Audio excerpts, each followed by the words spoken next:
Pernahkah Anda bertanya-tanya, kemana perginya sebagian besar kekayaan para pengusaha sukses di Indonesia?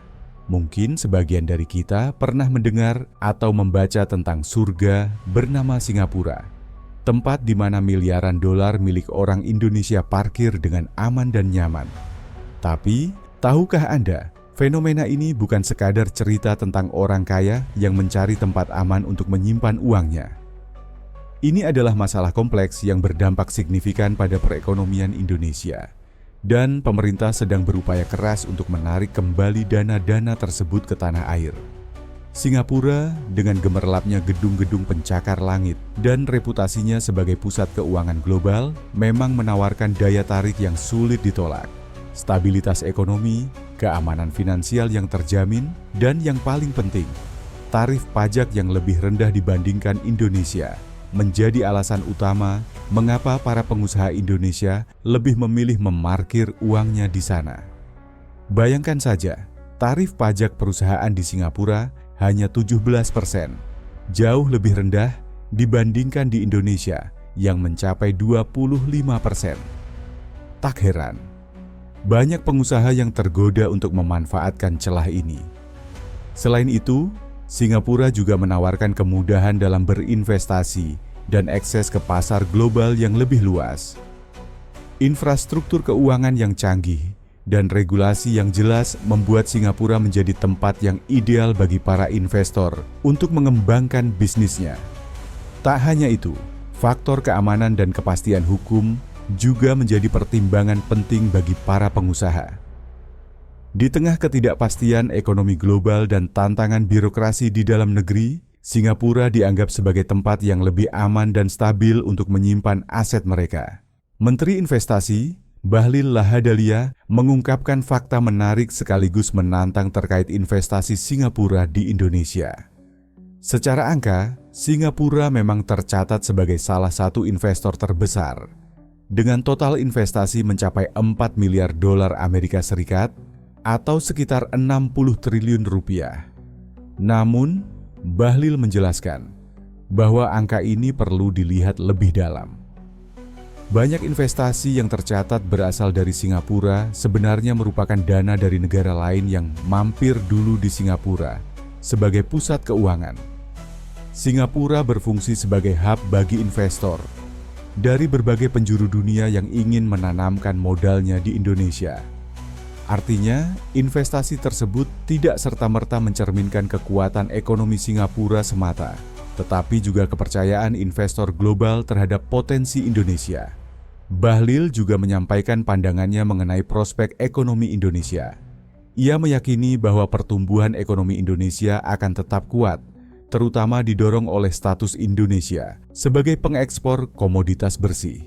Kenaikan harga komoditas global akan memberikan keuntungan bagi Indonesia, yang pada akhirnya akan mendorong permintaan domestik dan menekan inflasi.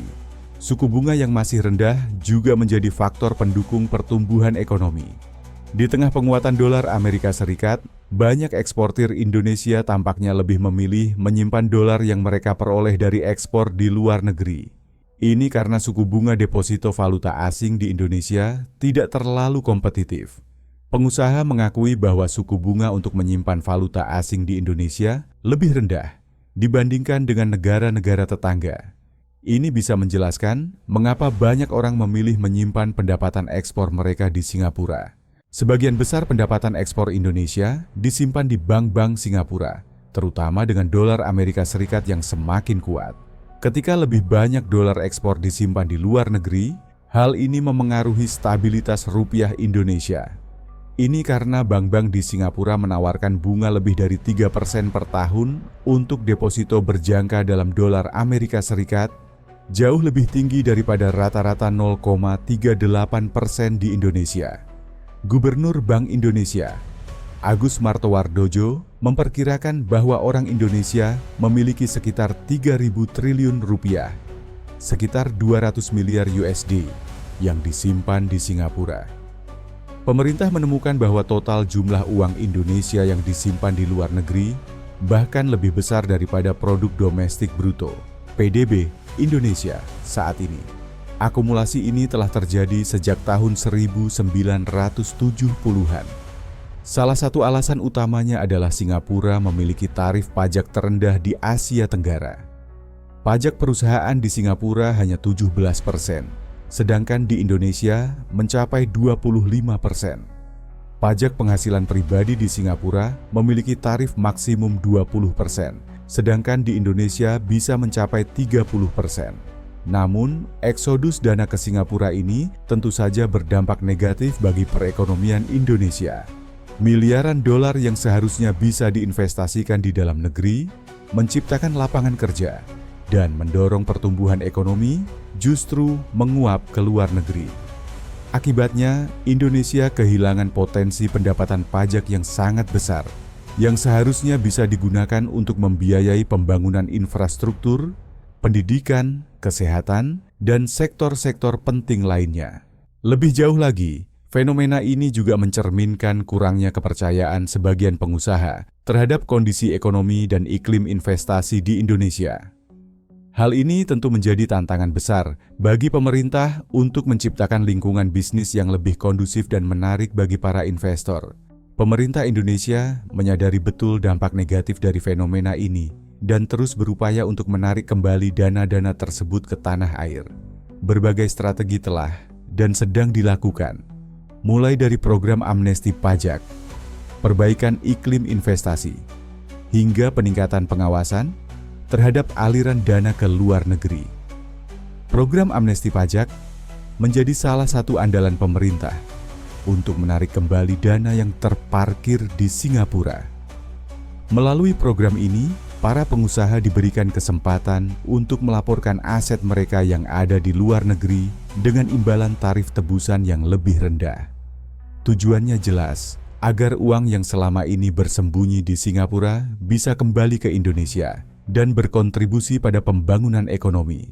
Namun, efektivitas program ini masih menjadi perdebatan.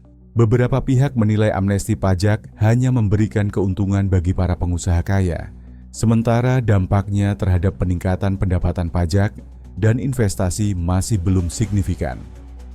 Sejak program amnesti pajak pada tahun 2016, orang Indonesia telah mendeklarasikan 300 miliar dolar Amerika Serikat, sekitar 4.500 triliun rupiah dalam aset luar negeri. Dari jumlah tersebut, 200 miliar dolar Amerika Serikat, sekitar 3.000 triliun rupiah, ditemukan berada di Singapura. Artinya 82% kekayaan luar negeri orang Indonesia disimpan di sana. Karena perbedaan besar dalam tarif pajak antara Indonesia dan Singapura, pemerintah Indonesia sedang mempertimbangkan untuk menurunkan tarif pajaknya. Setelah mengesahkan Undang-Undang Amnesti Pajak, pemerintah berencana memperkenalkan perubahan pada Undang-Undang Pajak Pertambahan Nilai (PPN). Singapura adalah pilihan utama bagi individu kaya, tidak hanya karena infrastruktur keuangannya yang canggih, tetapi juga karena negara tersebut merupakan pusat keuangan di Asia. Singapura memberikan akses mudah ke pasar global dan menawarkan keamanan finansial yang lebih baik dibandingkan negara-negara Asia Tenggara lainnya. Bagi orang kaya dari negara-negara dengan ketidakstabilan politik seperti Indonesia, Cina, dan India, Singapura adalah tempat ideal untuk menyimpan kekayaan mereka karena perlindungan hukum yang kuat. Singapura menawarkan keuntungan pajak yang membuatnya menjadi tempat menarik bagi investor dan pengusaha kaya untuk menyimpan uang mereka. Negara tersebut memiliki pajak rendah dan celah hukum yang memungkinkan orang menghindari pembayaran pajak tinggi. Selain amnesti pajak, pemerintah juga terus berupaya memperbaiki iklim investasi di Indonesia. Berbagai insentif ditawarkan, mulai dari kemudahan perizinan, keringanan pajak, hingga kepastian hukum. Tujuannya adalah agar para pengusaha memiliki alasan yang kuat untuk menyimpan dananya di bank-bank dalam negeri dan berinvestasi di sektor-sektor produktif. Pemerintah juga terus berupaya mengurangi birokrasi yang berbelit-belit dan menciptakan lingkungan bisnis yang lebih transparan dan akuntabel. Pemerintah juga meningkatkan pengawasan terhadap aliran dana ke luar negeri. Tujuannya adalah untuk mencegah praktik penggelapan pajak dan memastikan bahwa semua warga negara membayar pajak sesuai dengan ketentuan yang berlaku. Kerjasama dengan negara-negara lain juga ditingkatkan untuk bertukar informasi mengenai aset-aset yang dimiliki oleh warga Indonesia di luar negeri. Salah satu langkah ambisius pemerintah adalah rencana untuk membangun pusat keuangan di ibu kota negara, IKN Nusantara. Pusat keuangan ini diharapkan dapat menjadi alternatif bagi Singapura dan menarik investasi dari berbagai negara. Namun, tantangannya tentu sangat besar. Indonesia perlu membangun infrastruktur yang canggih, menciptakan regulasi yang menarik, dan memiliki sumber daya manusia yang kompeten untuk bersaing dengan Singapura. Upaya pemerintah untuk menarik kembali dana dari Singapura bukanlah pekerjaan yang mudah. Singapura sebagai pusat keuangan global memiliki daya saing yang sangat kuat. Namun, dengan kerja keras, inovasi, dan dukungan dari seluruh elemen masyarakat, Indonesia bisa mencapai tujuannya. Kita semua berharap semakin banyak pengusaha yang memilih menyimpan dananya di Indonesia, sehingga perekonomian negara kita bisa semakin maju dan sejahtera. Ini bukan hanya tentang uang, tapi juga tentang kedaulatan ekonomi dan masa depan bangsa. Mari kita dukung upaya pemerintah dan berkontribusi dalam membangun Indonesia yang lebih baik.